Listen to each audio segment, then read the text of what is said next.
नै हौवाया मा खालामगासिनो नायखोमागासिनो र' दे नोंसोरनोबो देखायना मा खालामदों नायखोमानि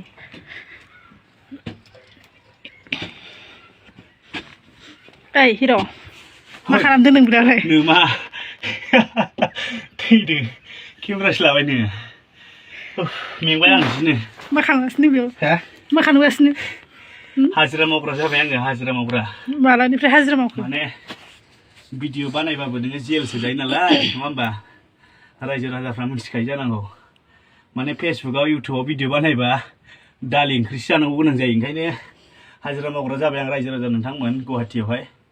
हाजिरा मावबाय आं नै दा बे लेट्रिन गाथा आरोना माने मा होनो बेखौ लेट्रिन गुदुं बहाय खि थागोन ओरै रिं बहायनांगौ थारमाने हाखरा एसे थौले जादों नालाय एसे जावदेरबावबाय आङो माने सिगाङाव जावखानायमोन ओमफ्रायसो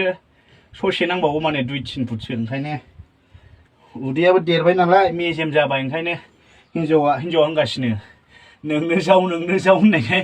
नोंनो जाव होनलाबाय थायो बाला ओमफ्राय दा ओंखारलांनो हागोन ना हालाथाय आङो दा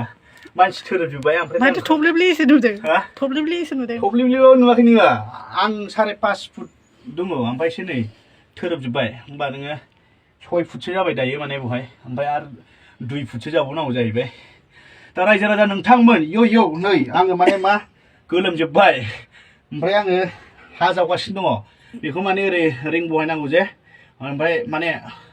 गोथौ नांबावगौ जाहैदों नायनो हागोन नैबेनो लेट्रिन